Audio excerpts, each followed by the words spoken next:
राजेश कुमार।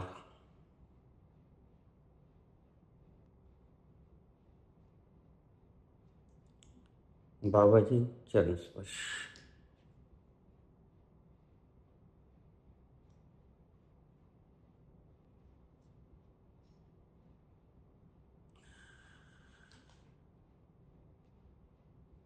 मैं हर रोज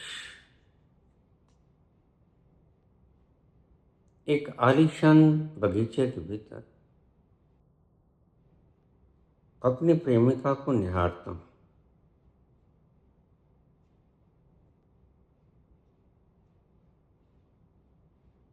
वह बड़ी सुंदर है।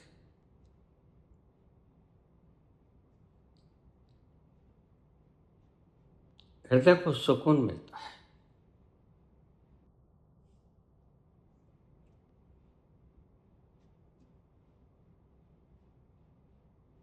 बाबा, क्या मैं ऐसे करने से परमात्मा को समाहरस तक पहुंचूंगा?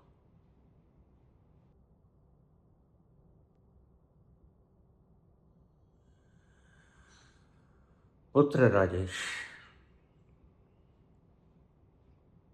बाहर की चीजें भी मेरी सृष्टि।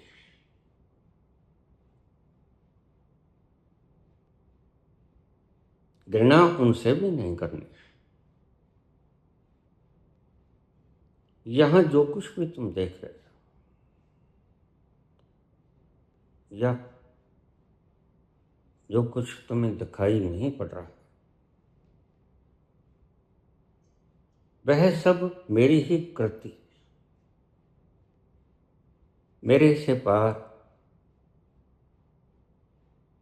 और आर कुछ भी नहीं।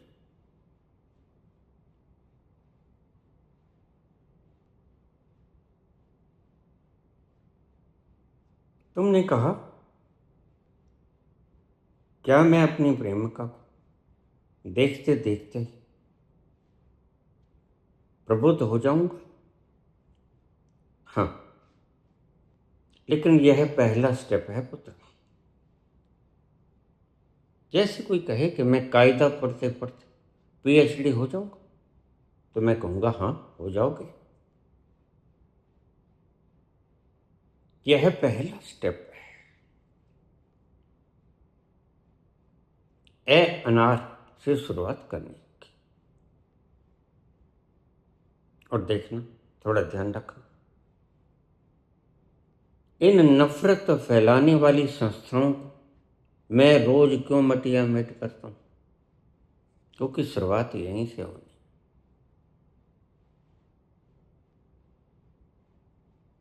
जब शुरू में तुमने मेरी बनाई हुई लीला को आथू कह दिया,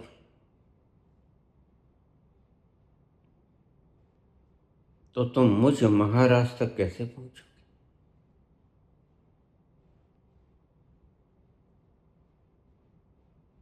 मुझे कोई किसी संस्था विशेष से द्रोह नहीं, उनकी प्रकृतियों से द्रोह है। बना के देखो, कंस से क्या द्रोह था कृष्ण का? शिशुपाल से क्या द्रोह था कृष्ण का? वर्ण सही महीने में तो वही रिश्तेदार थे। कंस मामा था और शिशुपाल बुआ का बेटा था।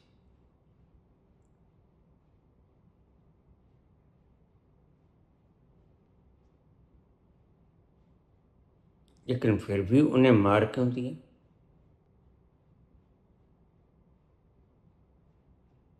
क्योंकि वह काम ऐसे करते थे, वध के योग्य थे।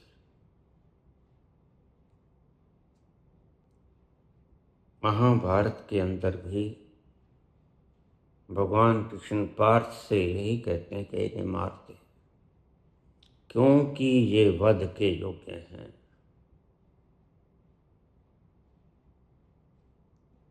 वध के योग्य कौन होता है? ध्यान से सुन।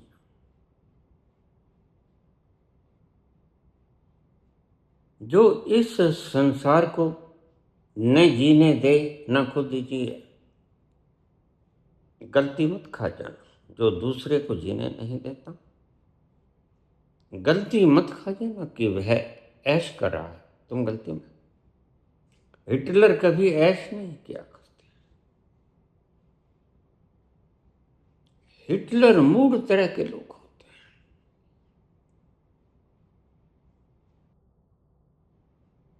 उन्होंने जीवन का एक लम्हा भी संतों की दृष्टि में ऐश से नहीं गुजारा। ऐश की मंजिल तो बहुत दूर है। उसका तो पहला कदम प्रेम की सीढ़ी से शुरू होता है।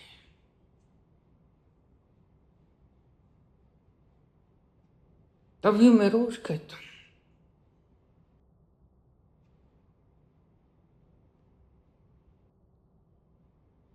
जिसकी पहली ही सीढ़ी तुम्हें द्रोह में ले जाए,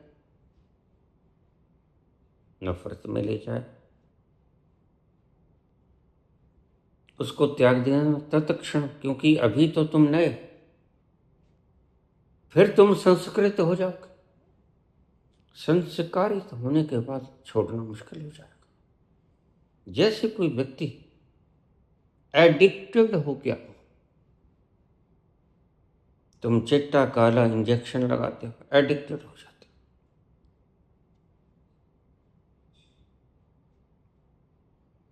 फिर न छोड़ सकोगे। पहले ही स्टेप पे जैसे ही समझाया कि यह तो मानव को मानव से अलग कर रहा है, तत्क्षण उस सीढ़ी को त्याग देना, स्टेप डाउन।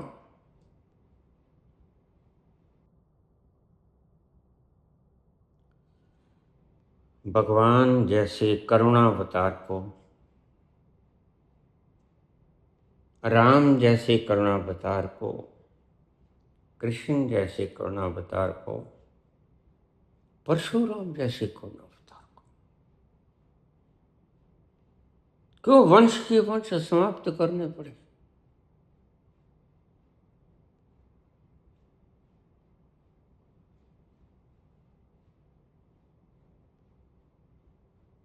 तुम क्षत्रियों का 21 बार वध करने वाले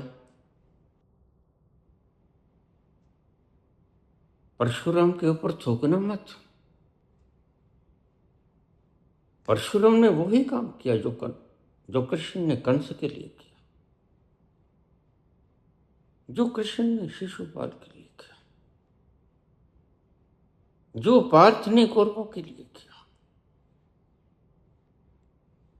40 लाख लोगों की बलि देना मंजूर है, बजाय कि यह धरती सदा के लिए उस घृणित आग की लपटों में खो जाए। इसलिए अब तो थोड़े और एक जगह पे इकट्ठे हैं। तो अर्जुन, तू तेरे तीक्ष्ण से तीक्ष्णतम बाण चला था, और उन तीक्ष्णतम बाणों में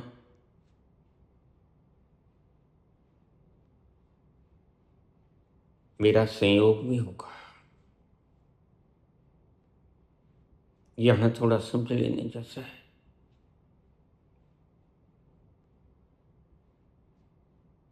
यह जो आज द्वेष की प्रणाली के भीतर, जब मैं बोल रहा था, मेरे शिष्यों ने कहा, बाबा आप अपना सुदर्शन चक्र छोड़ दें।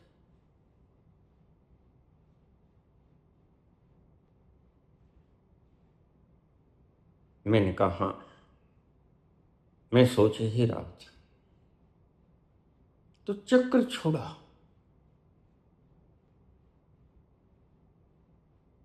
वह चक्र बच्चों को प्रेरित कर देता है, और कहां कहां से बच्चे बैठे यहां जाते। यह सब पांडव वंश है,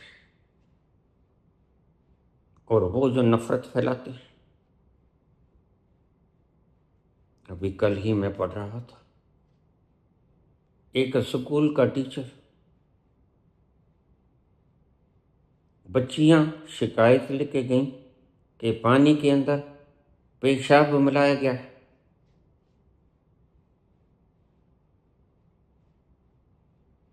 तो उस टीचर ने क्या जवाब दिया? मुख कड़वा हो गया है, you are feeling tasteless, bitter taste, तो थोड़ा चॉकलेट खा लो। इसी तरह के ही लोग हरामी होते हैं। मेरा मन बड़ो हरामी है, जो मन के पीछे लग गया। यह कोई जवाब नहीं था।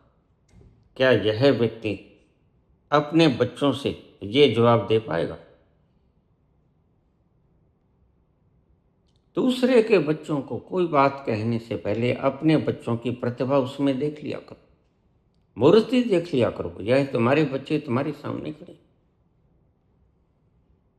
यही बात मैं कहता हूं अमित शाह से। अगर ये बच्चे जैसा होते तो क्या तुम आदेश दे पाते कि ठोक दो, मांझ दो? और एक नया आया है, मोहन मोहन नाम है उसका, पूरा नाम नहीं मैं जानता। वो कहता अगर मेरे हाथ में होता भाई तुम अपने हाथ में ले लो, कौन रोकता है? तो मैं कर्फ्यू लगाता और सबको दनादन कर देता। तो अब कर ले भाई, कौन रोकता है तुझे?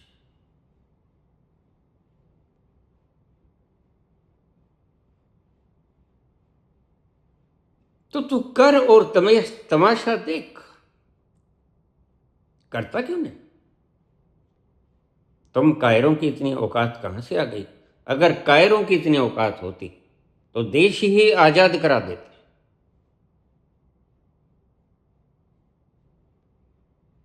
कायर बाद में बोला करते हैं जब शेर मर जाया करता है,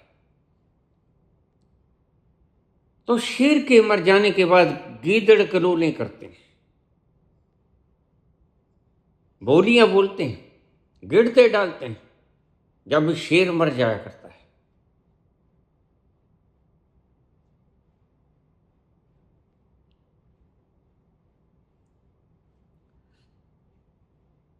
दीक्षा क्या है? गुरु दक्षिणा क्या है?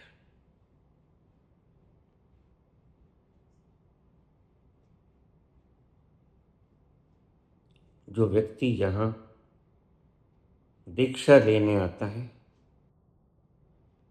मेरे पास, प्रत्येक गुरु की परंपरा सेपरेट हो सकती है। मैं अपनी बात कर रहा हूं, ध्यान रखना। वह किसी भी तल पर हो, मूलाधार पे हो, स्वाधिष्ठान पे हो,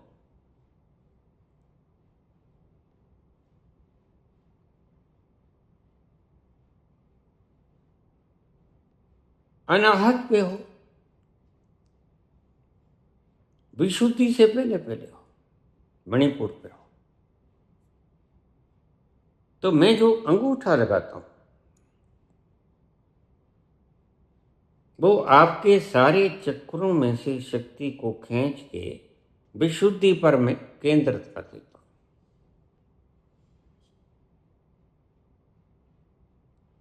एक बार जैसे तुमने छत के ऊपर चढ़ना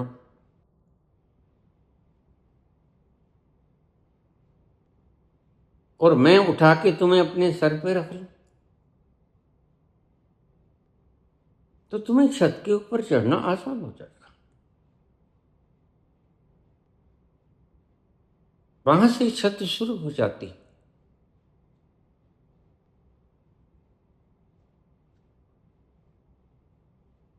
मैं अपनी शक्ति का प्रयोग तुम्हें छत तक ले जाने के लिए करता हूं। ज्यादा से ज्यादा मैं बिना शक्तिपात किए तुम्हें विशुद्धि तक पहुंचा सकता हूं। इसका नाम दीक्षा है। और दीक्षा के बाद तुम अपने आप को बदला बदला सब पाओगे। आनंदित सा महसूस करोगे, ऐसा करोगे कि मैं बैठा ही रहूं, ऐसा करोगे, चाहोगे कि मैं किसी से वार्तालाप न करूं, यहां तक कि मुझे कोई डिस्टर्ब न करे। तुम बदले बदले से लगोगे। इसलिए मैंने कहा तुम 7 दिन अलग ही बैठ जाना, पहले से प्रबंध करके आना। और अगर तुम्हारे पास साधन नहीं है तो फिर तुम कोई भी 2 घंटे निकाल लेना। उस 2 घंटे में कुछ न करने में बैठ जाना, आनंद से बैठ जाना। तुम्हारी शक्ति बाहर नहीं जानी चाहिए। चाहे तुम्हारी प्रेमिका, तो ध्यान रखना, अगर तुम पहली पूड़ी पे चिपक गए, अपनी प्रेमिका को ही निहारते रहे, तो प्रेमिका बूढ़ी हो जाएगी।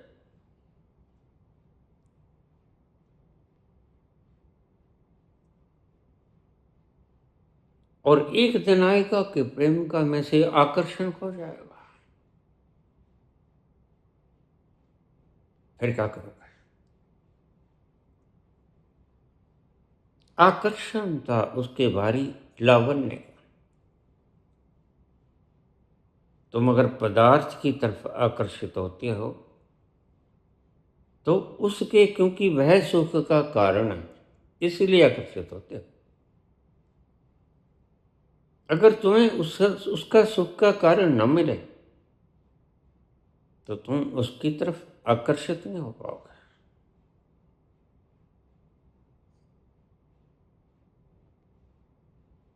तो इसीलिए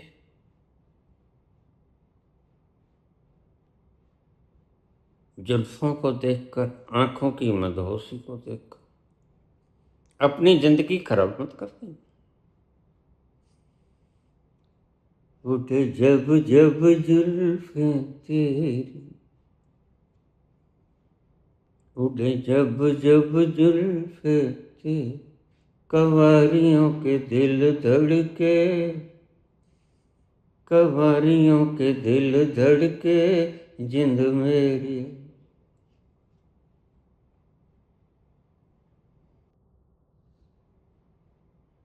बाहर भी मेरी ही सुंदरता है। इस सारे अस्तित्व में कुछ भी ऐसा नहीं जिसकी सुंदरता मेरे से बिना।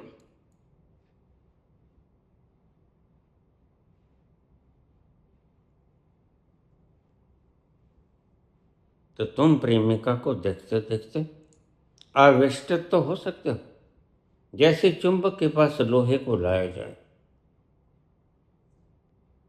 तो तुम थोड़ी देर में देखोगे वह लोहा भी थोड़ा थोड़ा चुंबक बन गया। फिर वह भी छोटी मोटी चीज को अपनी तरफ अट्रैक्ट कर सकता है, सुई को, ऑलपिन को। प्रेमिका की तरफ देखते देखते, उसकी मदहोश आंखों की तरफ देखते देखते तुम्हें हल्का बेहोशी आ सकती है, मदहोशी आ सकती है, लेकिन यह अंतिम पड़ाव नहीं। रोको मत जाना, इससे अगला पड़ाव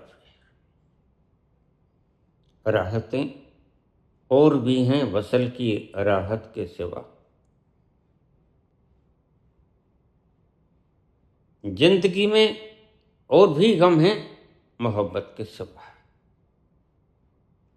इससे भी आगे जाना है। मात्र नशीली आंखों में नहीं उलझ जाना, मात्र लावण्य के परिवेश में मोहित नहीं हो जाना है। इसलिए मैं कहता हूं चिपकाहटें बहुत जगह भी छोड़नी पड़ेंगी, और उन जगह से भी छोड़नी पड़ेंगी जिन पर तुमने खुद जानबूझकर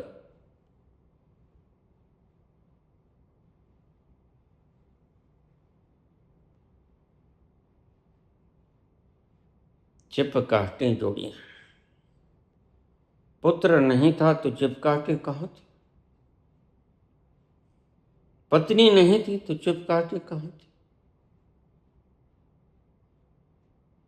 पदार्थ नहीं था तो चिपकाहटें कहाँ थी? जिन चिपकाहटों को तुमने जोड़ा उनको भी छोड़ना पड़ेगा। और अंतिम बात, जिस गुरु की वाणी से तुम अपने भीतर खिसकते हो उसके साथ भी अंततो गत्वा तुम चिपकाहट ही पा लेते हो।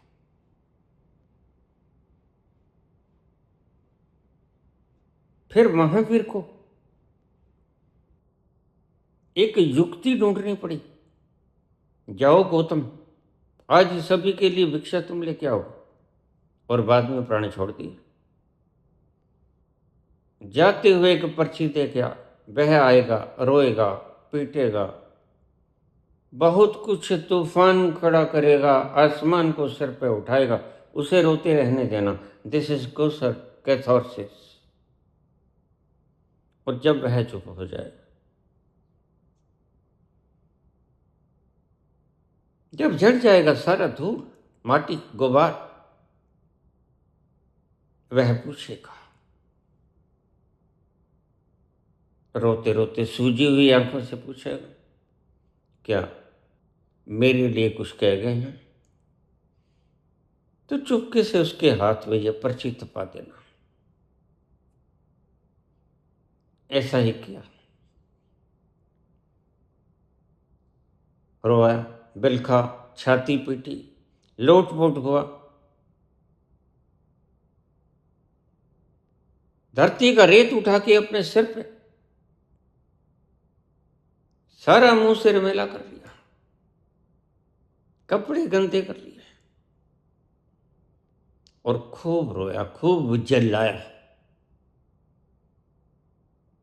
कहा था मैंने, मेरी गैर मौजूदगी में तुम शरीर मत छोड़ देना।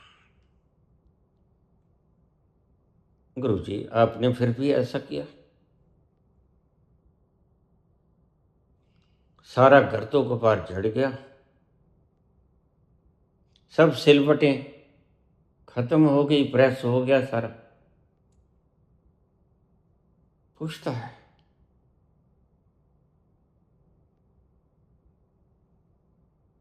प्रभु क्या मेरे लिए भी कुछ कह गए हैं जाते जाते? शिशु ने वह पर्ची थमा दी।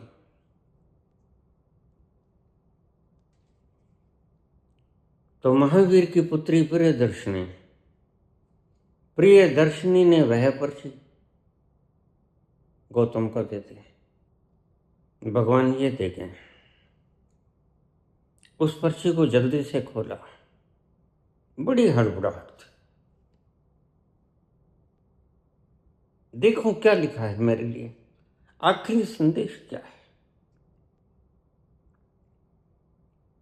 और पढ़ता गया, जैसे जैसे पढ़ता गया वैसे वैसे अपने भीतर उतरता गया। लिखा था, गौतम, मेरे प्यारे गौतम,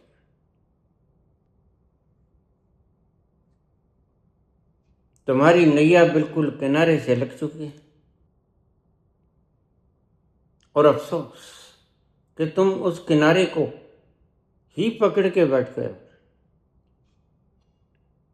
जागो, हिम्मत जुटाओ,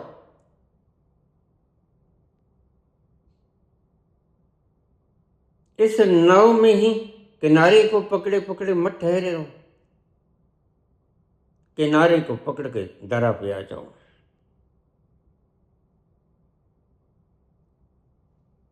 बस इतनी सी बात लिखी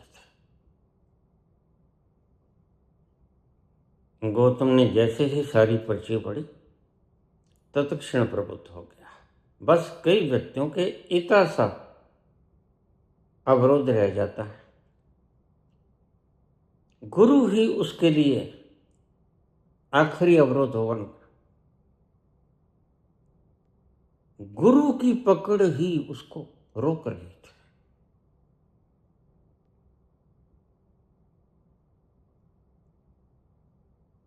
जैसे ही उसने पढ़ा, तुम्हारी कश्ती किनारे से लग गई है, अब काहे किनारे को पकड़े खड़े हो, कूदो इस कश्ती से, किनारे को पकड़कर धरती पे आ जाओ।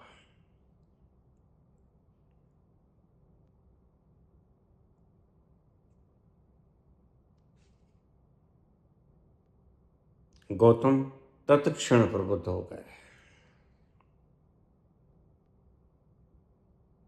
ये कभी भी मत सोचना कि गुरु तारनहारा है, इसको क्यों छोड़ू, यही गलती खा जाते हो।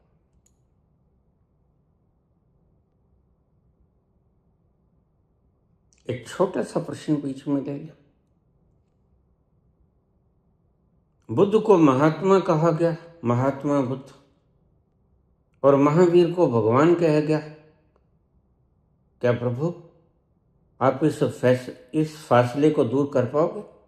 हाँ बिल्कुल, मैंने दूर किया हुआ है।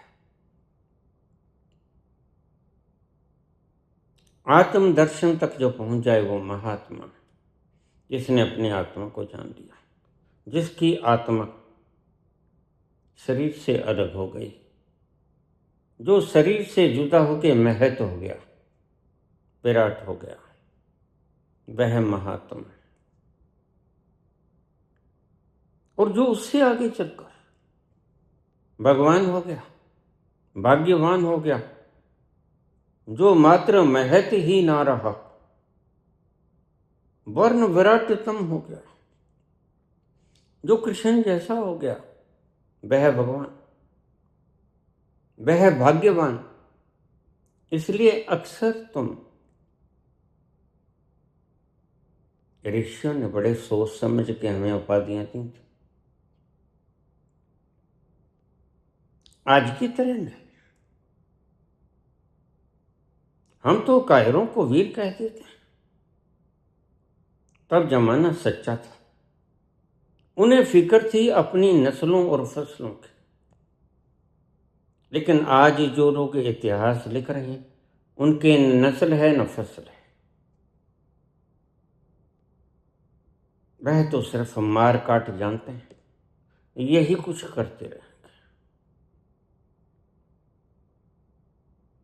महात्मा का अर्थ है जिसने आत्मा दर्शन कर लिया, और भगवान का अर्थ है जो भाग्यवान हो गया, जो अपने अंतिम छोर को छू गया, जो विराटतम हो गया, जिसका कोई और छोर बाकी न बचा, जिसका कोई आदि मध्य और अंत न हुआ, जिसका कोई मेजरमेंट नहीं, वह है भगवान। इसलिए कृष्ण भगवान, महावीर भगवान, महावीर को तुम महात्मा नहीं कह सकते। किसी किताब में लिखा है महात्मा महावीर? नहीं, बड़ी सोच समझ के उपाधियां संतों ने दी थी।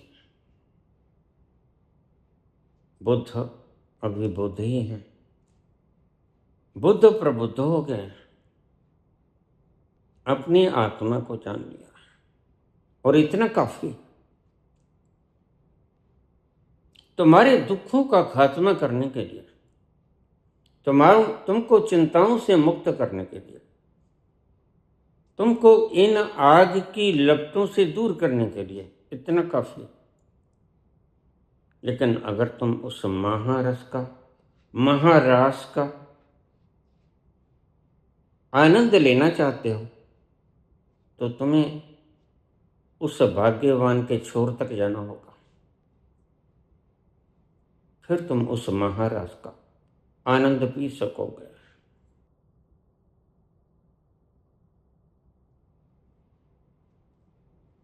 दीक्षा का अर्थ है गुरु तुम्हें चाहे तुम मूलाधार पे हो, चाहे तुम परम कामी हो, क्रोधी हो, लोभी हो, मोहग्रस्त हो, सभी विकारों से युक्त गुरु तुम्हें एक बार भी उस तल से उठाएगा, लिफ्ट करेगा अपनी शक्ति से, और तुम्हें उस छत तक हाथ डलवा देगा। यह छत आ गई, अब तुम छत के ऊपर चले जाओ। तुम वहां से गिर भी सकते हो, ये तुम्हारी मर्जी। तुम वहां से थोड़ा प्रयास करके छत के ऊपर भी चढ़ सकते हो, लेकिन गुरु ने तुम्हें छत की आखिरी ईंट से लगा दिया, और वह है विशुद्धि चक्र, जहां से परमात्मा का द्वार शुरू होता है। अब तुम परमात्मा की परिधि में प्रवेश कर गए। मैंने यह बोला भी, व्हाट्स अनाहत नाद के भी, अगर तुम्हें नहीं सुना हो तो तुम यह प्रवचन सुन लेना। अनाहत नाद क्या है?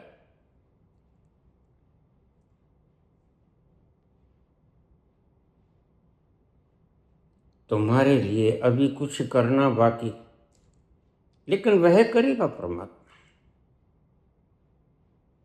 तुमने जो करना था वो गुरु ने कर दिया। तुमने मूलाधार से ऊपर उठकर विशुद्धि तक पहुंचना था, और विशुद्धि वो चक्र है जिसके आगे तुमने कुछ नहीं करना होता, जिसके आगे जो करता है परमात्मा करता है।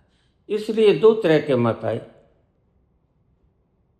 एक तो कहते हैं करके दिखाएंगे। यह वो लोग थे जो मूलाधार से विशुद्धि तक पहुंचेंगे, वो इसी भाषा में बोलेंगे। जो कहेंगे नहीं परमात्मा कुछ नहीं करता, हम ही करते हैं, वो ठीक कहते हैं, क्योंकि उन्होंने मूलाधार से विशुद्धि तक आने के लिए प्रयास करना, और वही दीक्षा के वक्त गुरु कर देता है। तुम्हारी सारी मेहनत बच गई, दीक्षा का ही मतलब है। संदीपानी के आश्रम में बलराम और कृष्ण और सुदामा गए।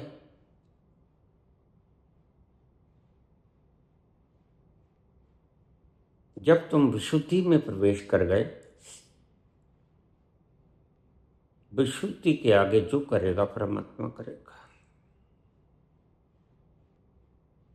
फिर तुमने अपने आप को छोड़ देना है, और गुरु ठहरेगा। बार बार तुम गुरु के पास आना, बार बार गुरु देखे, और अगर गुरु पाएगा कि विशुद्धि से नीचे आ गया थोड़ा, तो वह तुम्हारे माथे के ऊपर फिर थोड़ा सा टच कर देगा, तुम्हें फिर विशुद्धि पे ले आए। गुरु का काम है सिर्फ विशुद्धि तक तुम्हें लेके आना, विशुद्धि चक्र तक। विशुद्धि का मतलब शाब्दिक मतलब भी है।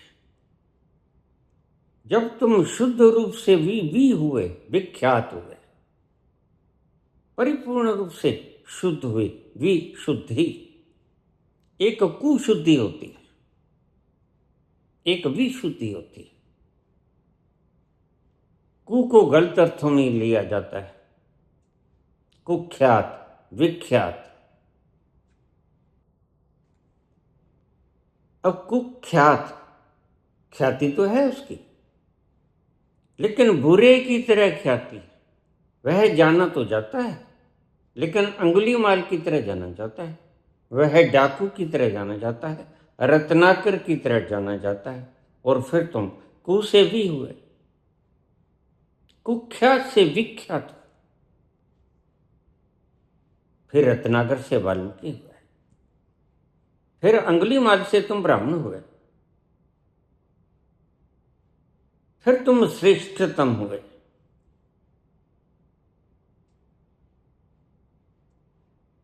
तो बार बार गुरु के पास कभी कभी आने का मतलब क्या है? जैसे ही तुम आओगे, गुरु तीसरे नेत्र से तुम्हारी दशा को देखेगा। वह मात्र तुम्हारे आभा चक्र को देखेगा। तुम सोच सकते हो कि गुरु की तो आंखें बंद है। हाँ, जब ये आंखें बंद होती हैं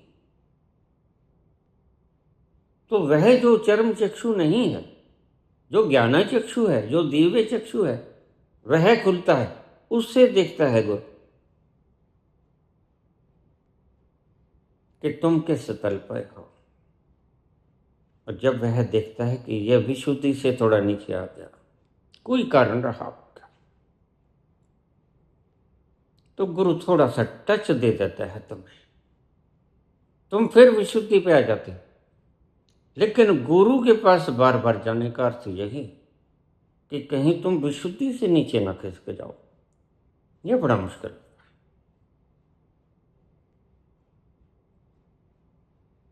इसलिए मैं तुम्हारे लिए एक प्रयास करके जाऊंगा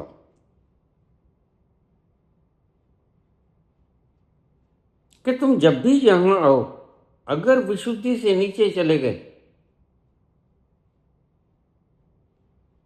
तो वह एनर्जी पुंज, वह शक्ति पुंज तुम्हें विशुद्धि तक ले आएगा। इतना सा तो करके जाऊंगा।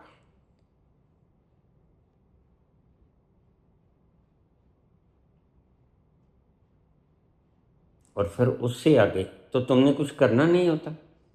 पहले जो तुमने करना था वह गुरु ने कर दिया,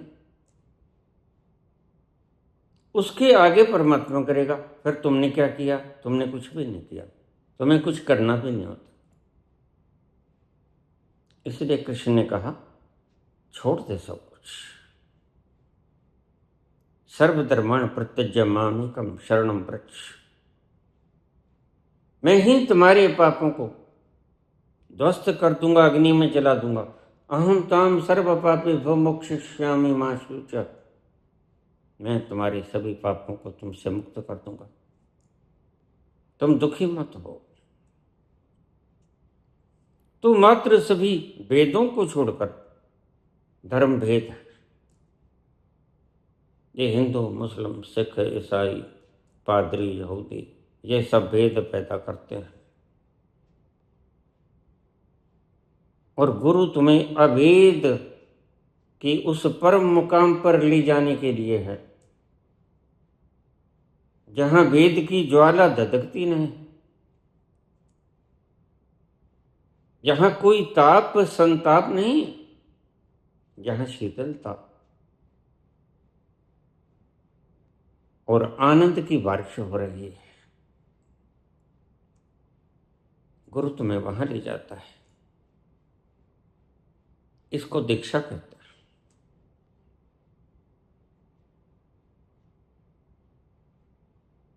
और यह दीक्षा नाम जप से नहीं लगती।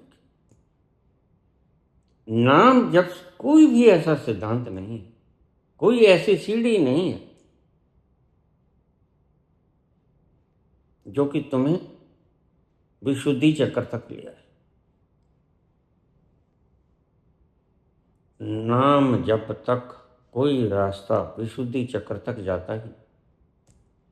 तुम पागल हो जाओगे, तुम एनर्जीलेसनेस हो जाओगे, तुम थक जाओगे, थक के सो जाओगे। वही है चाल बेढंगी जो पहले थी वो अब भी है। तुम रहोगे वहीं मूलाधार के मूलाधार।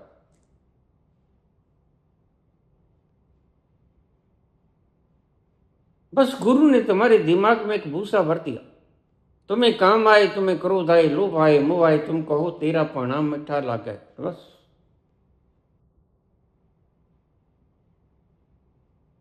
और गंदगी के ढेर में सूरों की तरह पड़े रहो। हाँ, यह बात तो ठीक है। अगर सुअर कहे कि तेरा पाना मीठा लागे तो ठीक है, फिर सुअर की तरह गंदगी के भीतर पड़े रहो। लेकिन सच्चा गुरु ऐसा काम नहीं करता। सच्चा गुरु तुम मूलाधार के गटर से खींच के तुम्हें शुद्ध कर देता है, विशुद्धि। उस विख्यात शुद्धिकरण में ले आता है जहां पर कोई गटर की बदबू नहीं है। यही गुरु का काम है। अन्यथा गुरु का और कोई काम नहीं होता। गुरु का मात्र यही काम होता है, और यही गुरु करता नहीं। यही गुरु तुम्हें कह देता है कि बस तुम राधे राधे करते हो। नहीं होगा इस गुरु तुम्हें गटर से खींचेगा। मूलाधार गटर है, और गुरु तुम्हें विशुद्धि पे ले आएगा। विशुद्धि फूलों का बाग, गुरस्तान है, वहां खुशबू है।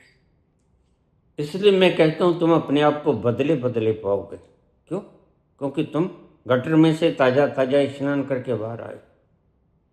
धीरे धीरे तुम्हारी गंदगी की बदबू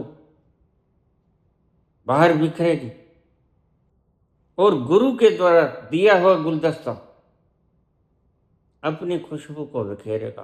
तुम्हारे नासापुट लहराएंगे।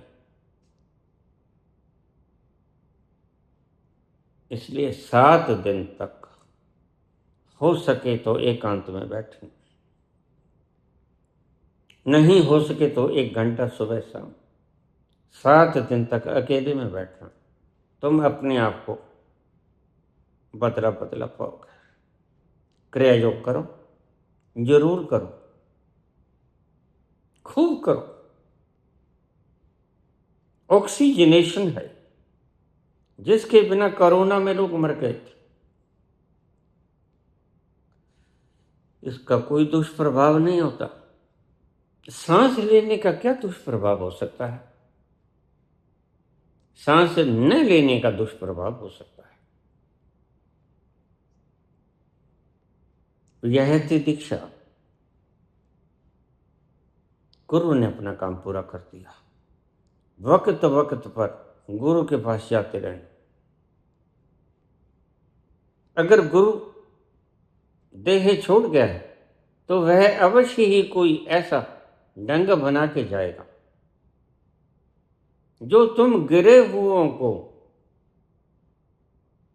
विशुद्धि तक पहुंचा दे। उसके बाद तो काम परमात्मा का है।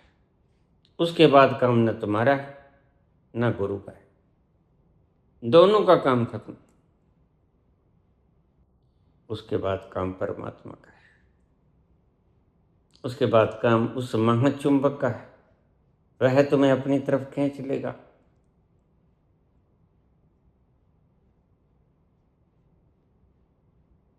आज्ञा की दक्षिणा। गुरु ने तुम्हें उस द्वार तक पहुंचा दिया जहां पर तुम परमात्मा की गिरफ्त में आ गए, जहां तुम्हें परमात्मा ही चलाएगा, बशर्ते कि तुम नीचे जाने को कटिबद्ध ना हो। तुम अपने आप को गटर में फिर से न कराना चाहो तो परमात्मा तुम्हें ऊपर ऊपर रोज कॉन्शियसनेस के चढ़ाव पे लेता जाएगा। रोज, हर रोज सुबह नया सूरज निकलेगा और तुम्हारी चेतना भी नई होगी। दीक्षा संपूर्ण हुई, यानी शिक्षा को दीक्षा भी कहते हैं। तो दीक्षा शिक्षा संपूर्ण हुई और भगवान कृष्ण कहने लगे संदीपानी को, प्रभु हे गुरुदेव, आपने जो कृपा हम पे बरसाई, हम तुच्छ, हम शूद्र, आपकी क्या सेवा करें? इसको दक्षिणा कहते हैं। दक्षिणा का अर्थ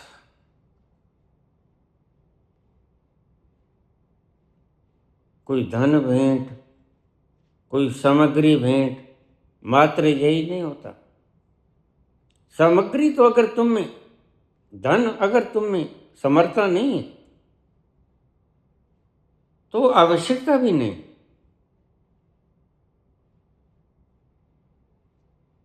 तो फिर दक्षिणा है क्या? संदीपानी से पूछा कृष्ण। तो संदीपानी बोले, पुत्र, मद भागवत महापुराण के 10वें स्कंद में यह कथा आती है।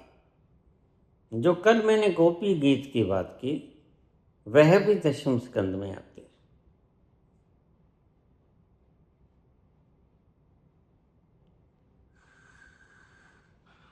भागवत महापुराण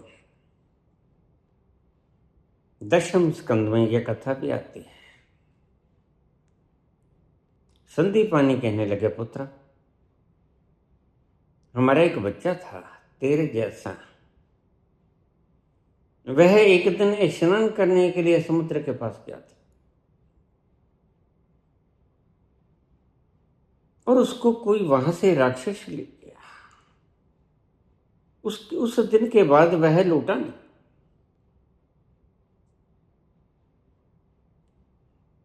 जब कृष्ण ने पूछा, हम आपकी क्या सेवा करें, तो संदीपानी ने कहा, तुम्हारे जैसा ही मेरा भी एक बड़ा प्यारा पुत्र होता है। किस व्यक्ति को अपना पुत्र प्यारा नहीं होता? सभी को अपने पुत्र प्यारे होते। तो संदीपानी कहने लगा, हमारा भी एक पुत्र होता था। एक दिन सुबह सुबह प्रभास क्षेत्र में मेरा पुत्र स्नान करने गया था, तो उसे कोई राक्षस खींच के ले गया। प्रभास क्षेत्र में बह गया तो ऐसा गया कि फिर वापस नहीं आया। और संदीपानी गुण देखकर, शक्ति देखकर ही कृष्ण को ये प्रश्न करते हैं। यह प्रश्न नहीं, यह समस्या है। वह जानते हैं कि समस्या सिर्फ कृष्ण और सिर्फ कृष्ण ही हल कर सकते हैं। किसी और से उसने नहीं मांगा, सुदामा से उसने नहीं मांगा, क्योंकि सुदामा ये काम नहीं कर सकते। गुरु हैसियत के मुताबिक किसी को कोई प्रश्न किया करता है, बिना हैसियत के व्यक्ति को प्रश्न नहीं करता। गुरु जानता है।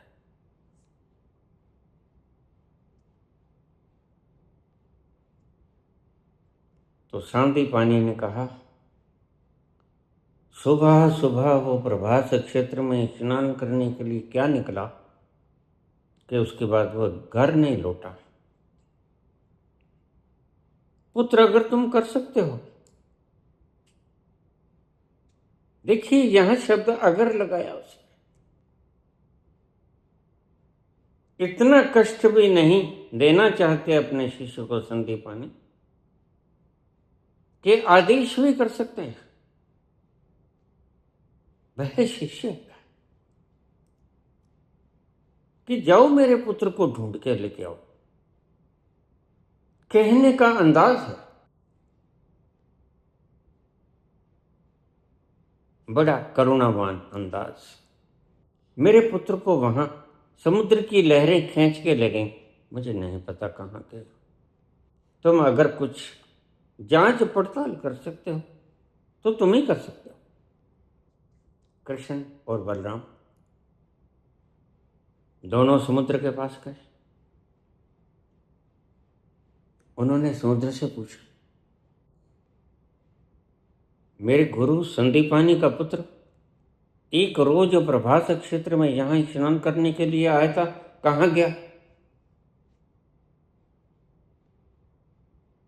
तुम्हें तो सब पता है, तुम तो समुद्र हो।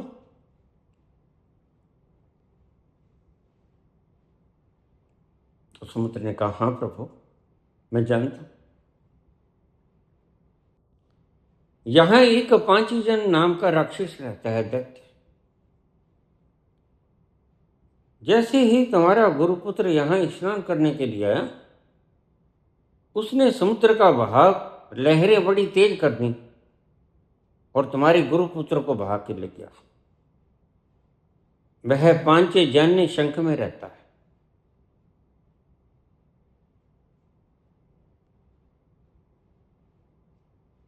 कृष्ण का ठीक, तुम जाओ। और कृष्ण और बलराम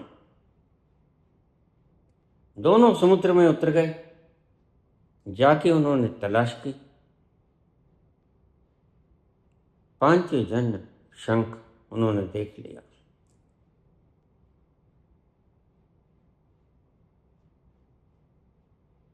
उस शंख को उठा लिया। जो दैत्य रूप में विराजमान था, तो कृष्ण ने उस दैत्य को मार दिया। भीतर से निकला शंख पांचजन्य। आपने नाम भी सुना होगा। महाभारत में युद्ध शुरू करते वक्त कृष्ण की तरफ से, पांडवों की तरफ से भगवान कृष्ण पांचजन्य शंख को बजाते हैं। उधर से भीष्म, इधर से कृष्ण। ये वही पांचजन्य जो समुद्र में से लेके आए थे, पांचजन राक्षस का वध करके। उन्होंने उस शंख को अच्छी तरह से देखा,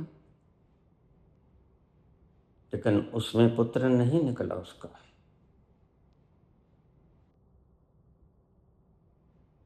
बलराम कहने लगा, अब क्या करें भैया? कृष्ण का चलो, हम यमराज के पास चलते। क्या धरती खा गई, क्या आसमान निकल गया? आखिर तो गया होगा तो वह यमराज की कचहरी में ही गया होगा, और कोई स्थान नहीं। कृष्ण और बलराम यमराज के पास पहुंचे। यमराज ने उन्हें प्रणाम किया, बैठाया। प्रभु, आपने बुला लिया होता, कहिए मैं आपकी क्या सेवा करूं? कृष्ण का, आपने हमारे गुरुपुत्र को यहां बैठा रखा है। कौन से गुरुपुत्र को?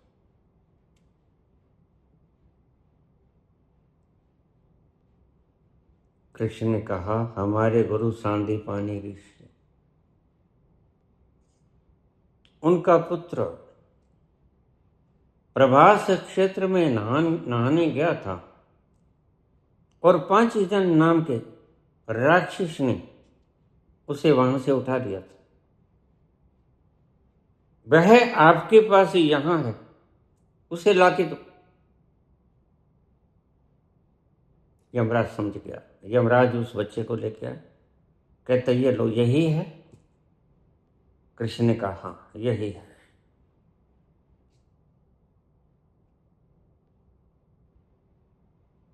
तो कृष्ण और बलराम सांदीपानी के पुत्र को लेकर सांदीपानी के आश्रम में पहुंचकर उस बच्चे को गुरु को भेंट कर दिया। उसको कहते हैं गुरु दक्षिणा।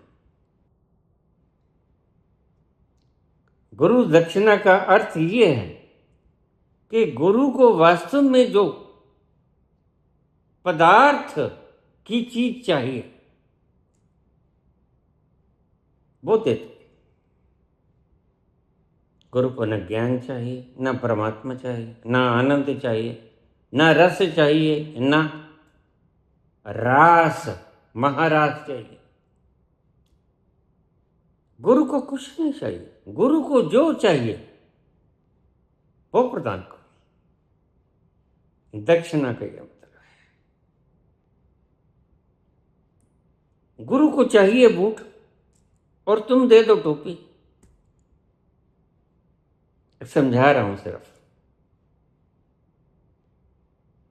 दक्षिणा का मतलब है गुरु को उस वक्त जो जरूरत है उसी से गुरु के भीतर की आत्मा तुम्हें आशीर्वाद देगी।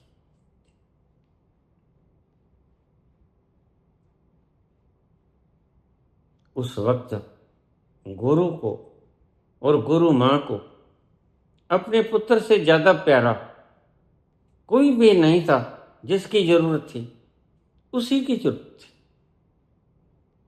बाकी तो शिष्य उनके पास पढ़ने आते थे। उस वक्त परंपरा होती थी। यह परंपरा तो हमारे काल में भी शुरू रही। मैं जब बीमार हुआ तो मैं वहाँ वैद्य राम शरण के यहाँ दवाई, जिसने मुझे एक पुड़ी दे दी और मैं उससे ठीक हो गया। तो मैं अक्सर जाके वहाँ बैठ जाता। वहाँ मैं देखता कोई किसान आया गेहूं की बोरी गिरा गया, कोई किसान आया लकड़ियों का ढेर दे गया, कोई किसान आया तो छटियां होती है हमारी कपास की, वो छटियों का पूरा ट्रक दे गया। कोई आ गया चावल दे गया, कोई कुछ कोई कुछ, कोई घी दे गया, कोई दूध दे गया। यानी प्रत्येक व्यक्ति और राम शरण दास ने कभी पैसा नहीं मांगा। राम शरण नाड़िया वैद्य थे, मुझे भी सिखा के गए हो। लेकिन उसके बाद आधे अधूरे सिखा गए और फिर उनका देहांत हो गया। मुझे वो संजीवनी रस वटी बनाने की विधि सिखा रहे थे। और यहाँ लक्ष्मण दास जुम्बा वाला होता था हमारे शहर में, वह बड़ा मशहूर, सब दवाइयां उसके पास मिलती थी। तो मुझे लिख के दे दिया कि ये दवाई ले आओ आप लक्ष्मण दास जुम्बा की दुकान से। मैं गया तो दुकान पर मैंने लक्ष्मण दास जुम्बा बैठे थे, मैं ये लो जी ये दवाई दे दो। वैद्य जी ने कहा, उसने कहा पुत्र ये दवाइयां तो मुझे ही पता है कहाँ रखी, ये दवाइयां तुम्हें कल मिल जाएंगी, आज नहीं। क्योंकि आज मेरे सेवक नौकर चाकर देख रहे हैं और वो मैंने छुपा के रखी हूं। कोई विशेषता होगी उनमें और वह सिर्फ मुझे ही पता, मेरे पुत्र को भी नहीं पता। मैंने कहा ठीक है, मैं कल आ जाऊंगा। मैं वह पर्ची देके चला गया। उसने बाद में दवाइयां निकाली या नहीं मुझे पता नहीं, लेकिन दूसरे दिन जब मैं आया दुकान से चाय पी के, और चाय भी मैं खूब पीता था, पूरा तुम्बा, आधा आधा तुम्बा होता था। शुरू से ही शौक रहा है चाय पीने का, बेचने का नहीं, पीने का।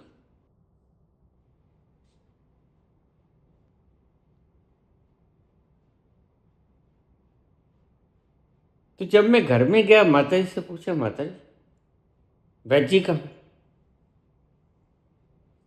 तो माता आंख भर आई। माता ने कहा पुत्र वह तो रात्रि को एकदम से बीमार हो गया।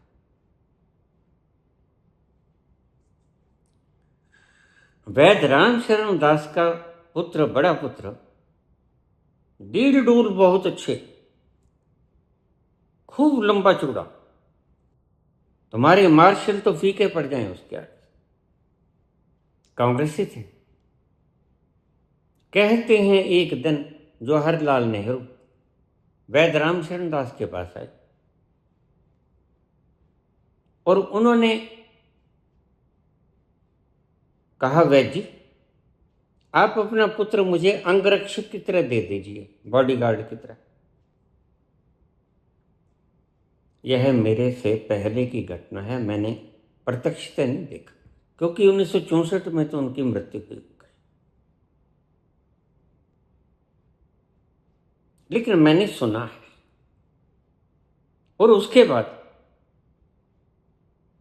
वह बॉडीगार्ड था जवाहरलाल का। जवाहरलाल की मृत्यु के बाद वह कभी कभार आता तो मैं उसे देखता। बस ऐसा समझो कि जैसा बताते थे उसे 21 होगा, 19 नहीं होगा। खूब 1.5 उसका ऊंचा, और मूछें रखता था। हमारे पट देख लो और उनके डोले देख लो, ऐसा 1.5 उसका। नाम नहीं मैं जानता। रात्रि को बीमार हो गए और वो तो बठिंडा ले गए। मैंने कहा क्या माता, आपको कोई उनका एड्रेस पता है ताकि मैं भी चला जाऊं? माता कहने लगी नहीं पुत्र, मुझे नहीं पता कहाँ लेके गए, तुम यहीं बैठ जाओ। मैं वहां बैठा। आखिर में वैद्य जी तो आए, लेकिन उनकी मृतदेह आई। कहीं ज्यादा बीमार हो गए रात को अचानक, बिल्कुल ठीक ठाक।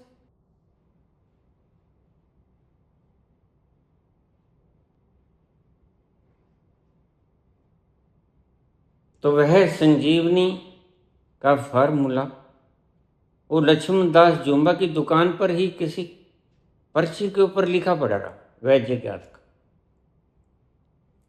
उसके बाद मैं उसके पास जाना भी क्यों था, जब मुझे पता ही नहीं, बनाने की विधि भी तो होती है। और फिर मैं भूल गया। तो कृष्ण ने गुरुपुत्र संदीपानी के पुत्र को यमराज के हाथों से खींचकर संदीपानी के चरणों में रख दिया। ये लो गुरुदेव, आपकी अमानत, आपकी दक्षिणा। अब उसका कोई मूल्य थोड़ी होता है, संदीपानी के पुत्र का कोई मूल्य थोड़ी था। किसी भी मूल्य के ऊपर संदीपानी को अपना पुत्र नहीं मिल सकता था। दक्षिणा का मतलब क्या है? जो वस्तुतः है गुरु को आवश्यकता है, वस्तुतः।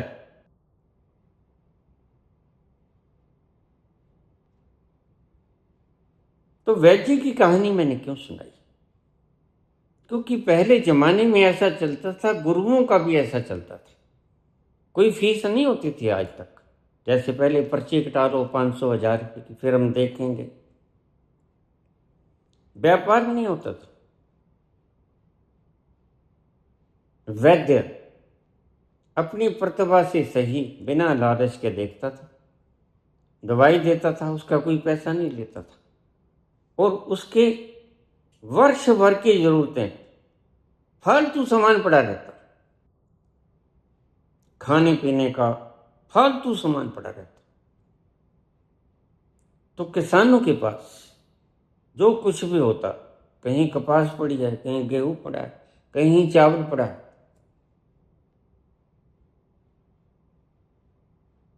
ऐसे उनका भी चलता रहता, उनका भी चलता रहता।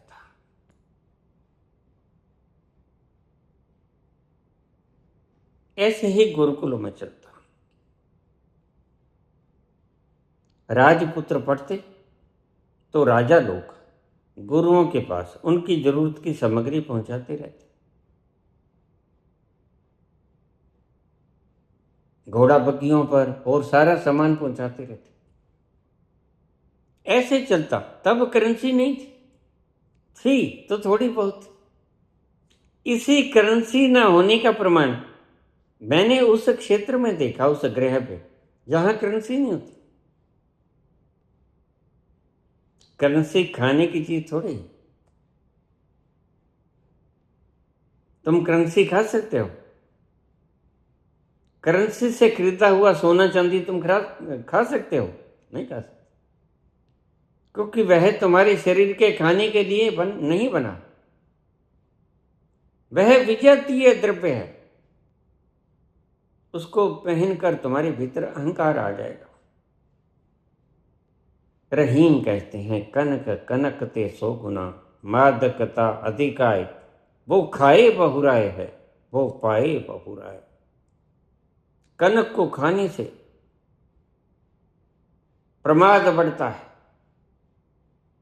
और सोने को डालने से, पहनने से प्रमाद बढ़ता है, अहंकार बढ़ता है, निद्रा घनी हो जाती, तुम्हें सुस्ती आने लगती है जब तुम रोटी खा लेते हो। यही मूर्छा है, वह चाहे कनक से आई, वह चाहे सोने से आई। Non awareness. दक्षिण, गुरु को वास्तव में जिस चीज की जरूरत है, मैं तुम्हें छोटी सी कहानी बताऊंगा जो प्रसंग बसा गई। मेरे पास जो हमारे चैनल का कंट्रोलर है रोहित, यह आया करता था। मैं उस वक्त बहुत गरीब हुआ करता था, कोई अमीर तो आज भी नहीं, क्योंकि मैंने जोड़ा नहीं, लेकिन उस वक्त मैं कर्जदार था। मेरा घर बनाने के लिए मैंने कर्ज लिया था, और बैंक वाले परेशान करते थे, मेरे पास आमदनी का साधन नहीं था।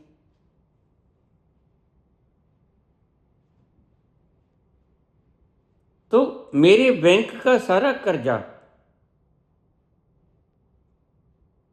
इन दो लोगों ने भरा, रोहित और एक मेरा शिशोर है, जो आजकल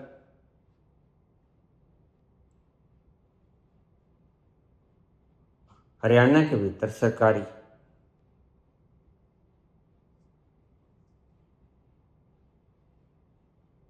protocol officer, senior protocol officer, इन दोनों ने मेरा कर्जा भरा। मैं ये बात क्यों बता रहा हूं? क्योंकि उस वक्त मुझे धन की जरूरत थी, मैं कर्जदार था, बच्चे छोटे थे, घर खुद का नहीं था। तो खुद का घर बनाया तो बैंक से कर्ज उठा, उसकी किस्तें चुकाने के लिए माध्यम नहीं था,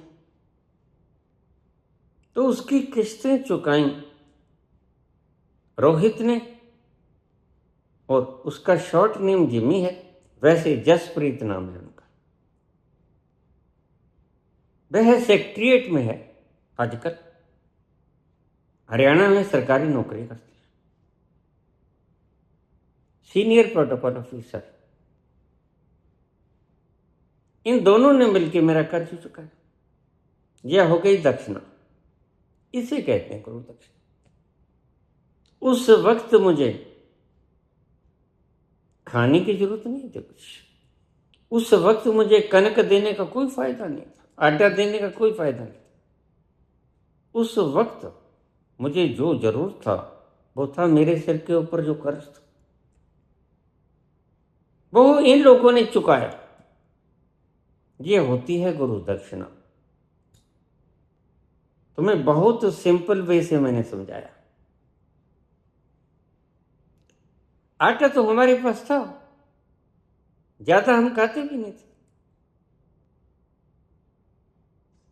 और थोड़ा बहुत डब्बे वगैरह के कामों से हम कमाते भी थे, दूध वगैरह का हमारा गुजारा वहां से हो जाता था। लेकिन बात तो है उस कर्ज की जो बैंक का देना था, वो हमारे पास नहीं था। तो इन दो लोगों ने वह कर्ज चुकाया, सारा का सारा चुकाया, और जो रजिस्ट्री पड़ी थी बैंक में, वो जसप्रीत ने लाके मुझे दे दी कि ये लो आपकी रजिस्ट्री लो। ये होता है दक्षिण। जैसे कृष्ण ने कहा ये लो आपका पुत्र। तो जरा सोचिए, गुरु की आत्मा ने कितना आशीर्वाद दिया आपका, और वह व्यक्ति किसी जॉब पे नहीं था, यह भी किसी विशेष योग्य नहीं था, रोहित,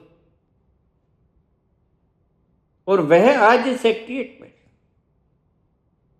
सुपरिंटेंडेंट, प्रोटोकॉल ऑफिसर।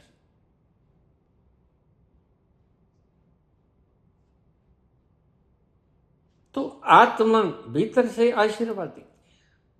जिस चीज की जरूरत वह समझे और वह गुरु को प्रदान करे। तो गुरु से पूछा, गुरु सच्चा होता है, वह व्यर्थ की ऊट पटांग चीजें नहीं मांगेगा आपसे। वह सच में जिस चीज की आवश्यकता होगी वह जाएगा, और सच में जो उसको जरूरत पूरा करना वह होती है गुरु दक्षिणा। तुम अगर अपनी मर्जी से कुछ देते हो वो श्रद्धा के कारण देते हो, होती तो वह भी गुरु दक्षिणा है। लेकिन महत गुरु दक्षिणा वो होती है जिसकी गुरु को विशिष्ट आवश्यकता है। जैसे संदीपानी को सबसे ज्यादा जरूरत क्या थी उस वक्त? धन ना मिलता, कोई बात नहीं, खाने पीने को ना मिलता, कोई बात नहीं, लेकिन जरूरत थी अपने पुत्र की, जो समुद्र ने खा लिया था, 5 जन नाम के राक्षस ने हरण कर लिया था। और वह कृष्ण ने यमराज के पास जाकर आदेश दिया कि लाओ मेरा गुरुपुत्र दो। वह ला सकता था,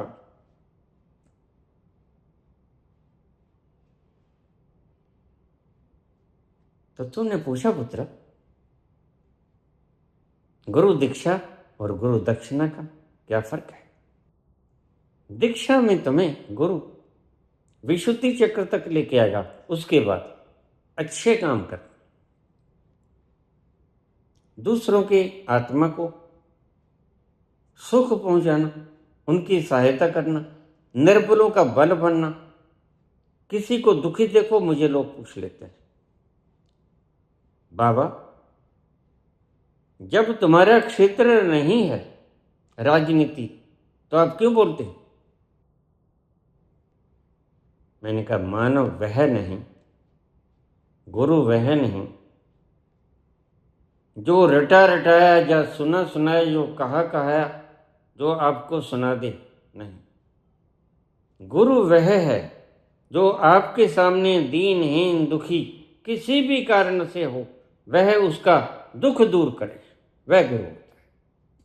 लेकिन छोटी सी इस जिंदगानी में हम कितना सीख पाते हैं?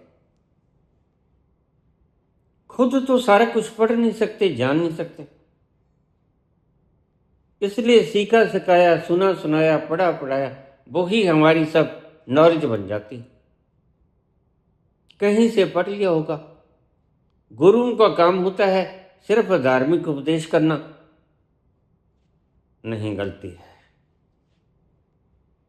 पुराने जमाने में अगर राजाओं के ऊपर कोई कष्ट होता तो एक गुरु तो उनके बगल में वशिष्ठ बैठा है। एक गुरु ऐसा भी है जो वशिष्ठ की तरह नहीं है, जो राजकाज के अंदर हस्तक्षेप करे, जो बहुत दूर बैठा है एकांत में। जब विशिष्ट जरूरत पड़ेगी उस गुरु की, तब राजा चलकर जाएगा दशरथ, वह श्रृंगी ऋषि है। राजा बताएगा गुरुदेव तुम्हें पता है राजा के पास कोई कमी नहीं थी, लेकिन इतना धन संपत्ति, राज वैभव, क्या मैं निर्वंश मर जाऊंगा?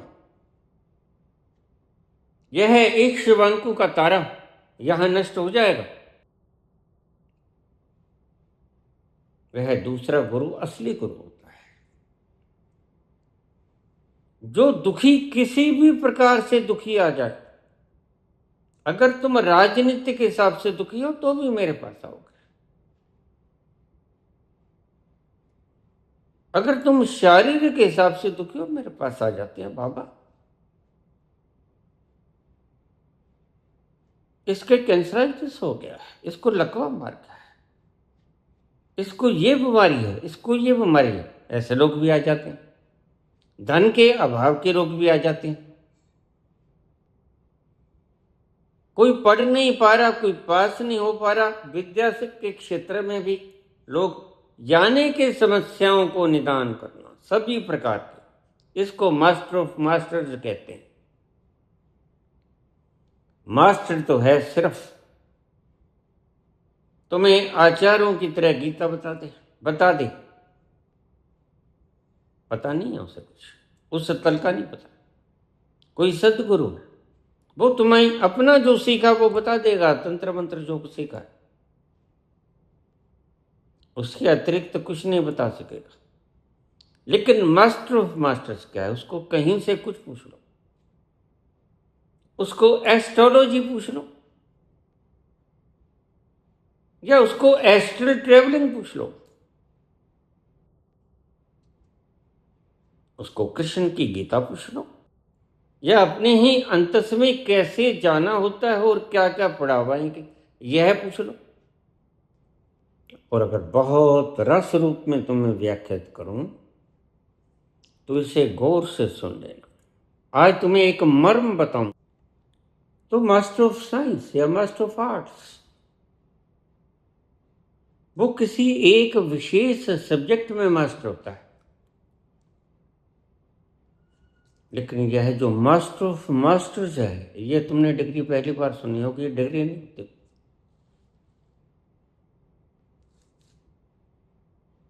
यह तो एक प्रकार की भीतर की प्रज्ञा होती है, वो तुम्हारे सभी प्रकार के दुखड़ों को दूर कर देगी। Master of masters.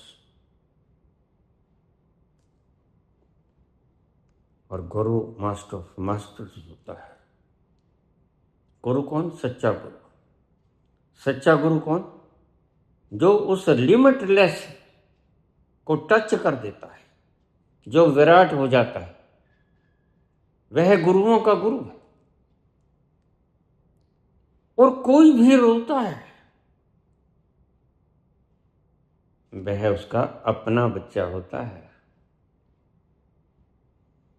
वह इतना विराट हो गया है कि उसके लिए कोई गैर ना रहा, गैर ना रहा तो उसके लिए कोई भेद ना रहा। यह जो प्रथाएं ब्राह्मणों ने बना दी थी, यह अपने लोभवश बनाई थी कि शूद्र का अगर तुम्हारे ऊपर परछाई भी पड़ जाए तो कपड़ों समेत जाके नहाओ। दुष्टता की हद है। इन व्यक्तियों को इतना दंड मिलना चाहिए। मैं खुद ब्राह्मण परिवार में जन्मा हूं, और ब्राह्मण परिवार में जन्म के मैंने वह मुकाम छुए हैं जहां जाकर व्यक्ति विराट त्या ब्राह्मण हो जाता है। मैं ब्राह्मणों का ब्राह्मण हूं, मास्टर ऑफ मास्टर्स।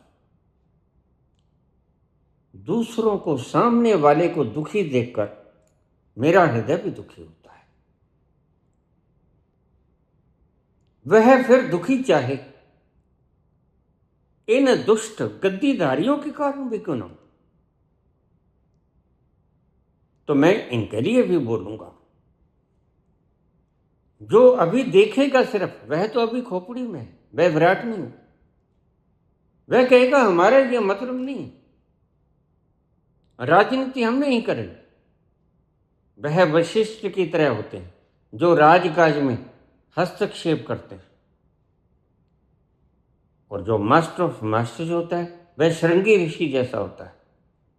राजा के हो सकता है कोई औलाद ना हो, सारा वंश ही मिट जाए, तो फिर उसे श्रृंगी के पास जाना होगा। और श्रृंगी के पास जाते ही श्रृंगी हल करते हैं, 4 बच्चे हो जाते हैं। एक मास्टर ऑफ मास्टर्स होता है, एक मास्टर होता है। संत उस तल पर पहुंच गया जहाँ वह विराट हो गया। विराट का earth is omni present, omnipotent, omniscient, सर्वव्यापक है, सर्वशक्तिमान है और सर्वज्ञ है। सब उसके बच्चे हैं। कोई भी दुखी हो वह उसका अपना है, उसको किसी में कोई भेद नहीं, उसके लिए कोई अछूत नहीं, कोई ब्राह्मण नहीं।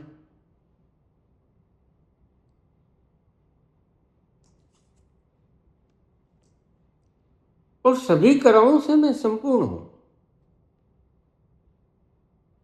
और जानते हैं सांदीपानी कि यह 64 कला संपूर्ण है, उसी से मांगते हैं। अन्यथा वह बलराम से नहीं मांग लेते, सुदामा से नहीं मांग लेते। वह जानते हैं कृष्ण 64 कला संपूर्ण है। तो ध्यान रखना, सड़क के ऊपर कोई राजनीतिज्ञों के कारण त्रस्त है तो उसको उसके प्रति भी बोलना मेरा कर्तव्य है। राजनीति जो कर रहे हैं वो भी मेरे बच्चे, और इन राजनीतिज्ञों के गलत कामों के कारण जो दुखी है वह भी मेरा बच्चा। इसलिए मुझे बोलना पड़ेगा। राजनीति मेरे लिए अछूत नहीं है, मैं राजनीति भी बोलूंगा। मुझसे कोई दवाई भी पूछोगे तो अगर मैं जानता हूंगा तो मैं बोलूंगा। जिस चीज का हल मैं कर सकता हूं, दीन बंधु इसीलिए कहते हैं, दीन दयाल इसीलिए कहते हैं, कोमल चित्त अति दीन दयाल। इतना कोमल चित्त होता है उनका कि तुम्हारे दुखों से वह पिघल जाता है। तुम तो पत्थर हो, तुम तो पत्थर हृदय हो। अब मैं कोई वीडियो डाला, मैंने मोदी जी का नाम दे दिया, नीचे नीचे हजारों कमेंट आ गए और मेरे को गाली निकाल रहे। मैं चुपचाप पढ़ रहा हूं और मैं ये भी जानता हूं अगर मैं चाहूं इनको चुटकी भर में ध्वस्त भी कर दूं, लेकिन मेरे बच्चे हैं, इन्हें जीने का अधिकार है। मैंने 3 साल तंत्र सीखा है, 700 सिद्धियां हैं मेरे पास, उड़ा सकता हूं इनको वंश समेत, लेकिन मैं करता हूं। क्यों नहीं करता? क्योंकि मेरी अपनी आकांक्षा कुछ नहीं बची। जिस व्यक्ति के भीतर जीने तक की तमन्ना ना रहे वह व्यक्ति इतना क्रोध नहीं खाएगा कि तुम्हारा वंश ही समूल नष्ट कर दे, क्योंकि तुम्हारा वंश भी तो उसकी ही एक विराटतम का हिस्सा है। इतना कुपित नहीं होगा। इसे लोग मुझे कहते हैं कि कोई इतनी गाली निकाल रहे बाबा, कोई बात नहीं। वक्त आएगा जब इनकी होश ठिकाने आ जाएगी, लेकिन तब तक सूरज ढल चुका होगा।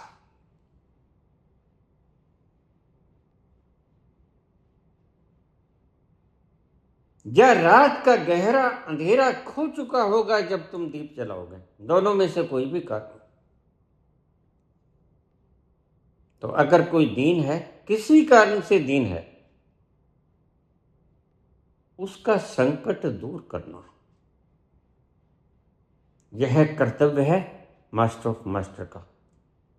और वह तुम्हारे दुखों को देखकर व्यथित होता है, पिघलता है।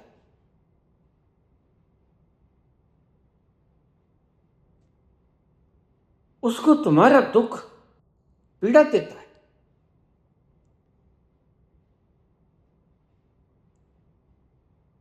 और वह इतना दयालु है कि तुम्हारे दुख को हरना चाहता है। इसलिए तुम जिससे पीड़ित हो वह उसका हल बताता है। तुम्हारे तो यहां 30-40 मिनट का पीरियड लेके महीने भर पगार ले लेते हैं, तो संत को आप क्या देते हो? अगर तुम कुछ नहीं दोगे, पता नहीं तुम कहां से सुनते, तो वह तुमसे तुम्हें घर थोड़ा मांगने आएगा कि मेरी फीस दे दो भाई महीने की। नहीं, संत वो होता है जिसको कोई सुन ले तो शुभ है, जिसको कोई ना सुने तो भी ठीक है, लेकिन उसके मन के भीतर उससे उसको तुम्हारा दुख दुख देता है, पीड़ा होती है। तुम राजनीति के कारण दुखी हो तो वह राजनीति पे बोलेगा, तुम अभाव के कारण दुखी हो तो वह अभाव के ऊपर बोलेगा। वह बोलेगा क्यों इकट्ठा किया इन्होंने ट्रंकों में, छीन लो इनको, वह कुछ भी बोलेगा, क्योंकि वह आपका दुख दूर करना चाहता है। मंशा जी, और वह जानता है अगर मैंने कहा मोदी मर जाए और यह मर जाएगा, वो मारेगा वो मारेगा, तुम हजारों को मिट। मैं समझता हूं कि तुम्हारी मोदी से चिपकाहटे हैं, अगर मैं नहीं जानता तो फिर और कौन जानता है। इन्हीं चिपकाहटों को दूर करने का ही तो मैं बताता हूं, और मैं तुम्हें क्या समझाता हूं, यही तो समझाता हूं। और ये सारे कमेंट करने वाले दुखी हैं। देखो मैंने देखा नहीं कौन, क्योंकि ये पता नहीं क्या क्या कोड लेके नकली नुकली बना बनू के आपके जीमेल अकाउंट बना के ये डरपोक लोग, सावरकर की औलाद कमेंट्स डालती है डरे डरे। और अगर किसी दिन मैं टोन में होता, मैं पूछ ले तो जरा बताइए अपना नाम और एड्रेस, तो भाग जाते। संत बोलता है, इसलिए नहीं कि उसने तुमसे कुछ लेना, नहीं, इसलिए कि उसने तुम्हारा दुखड़ा दूर करना है। और बड़ा फर्क है इस बात में, टीचर में और गुरु में यही तो फर्क होता है। टीचर अपनी समस्या को सॉल्व करने में तुम्हें पढ़ाता है, उसको पगार चाहिए, उसने अपने बच्चे पालने हैं, उसने अपने घर के 100 सामान लेके आने हैं। टीचर ने अपना दुखड़ा दूर करना है, गुरु ने तुम्हारा दुखड़ा दूर करना है। यही फर्क है। तुम टीचर को, अध्यापक को और गुरु को एक समान मत समझने लग जाना, बड़ा फर्क है। टीचर लोभी है, शिक्षक लोभी है। शिक्षक अपना दुख दूर करता है और गुरु तुम्हारा दुख दूर करता है। दुश्मन है हजारों यहाँ जान के, यहाँ मिलना नजर पहचान के। दुश्मन है हजारों यहाँ जान के, यहाँ मिलना नजर पहचान के। कई रूप भी हैं कातिल, कई रूप भी हैं कातिल। कहीं दी चले कहीं दिल, आ लौट के आ जा परवाने। हो ओ कहीं दी जले कहीं दिल, वहाँ कौन सी है मंजिल, तेरी कौन सी है मंजिल। कहीं दी जले कहीं दिल, अब लौट के आजा परवाने।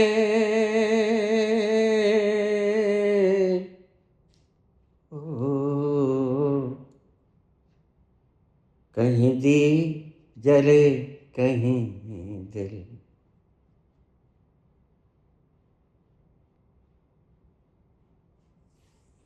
धन्यवाद।